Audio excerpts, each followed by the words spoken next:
জায়গা জমি বন্ধক দিয়ে ঋণের বোঝা মাথায় নিয়ে, জায়গা জমি বন্ধক দিয়ে ঋণের বোঝা মাথায় নিয়ে, সোনার হরিণ ধরতে আমি করলাম রওয়ানা। বিদেশ নামের কঠিন জেলখানা, হায় রে প্রবাস নামের কঠিন জেলখানা।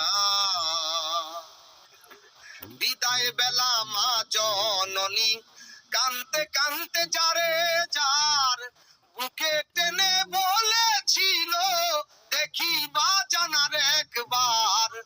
বিদায় বেলা মা জননী কানতে কানতে যারে যার বুকে টেনে বলেছিল দেখিবা জানার একবার। মায়ের মতো এমন করে কেউ কি ভালোবাসবে মোরে, মায়ের মতো এমন করে কেউ কি ভালোবাসবে মোরে। আল্লাহ তুমি মায়ের অন্তরে দিও সান্ত্বনা। বিদেশ নামের কঠিন জেলখানা, হায় রে প্রবাস নামের কঠিন জেলখানা।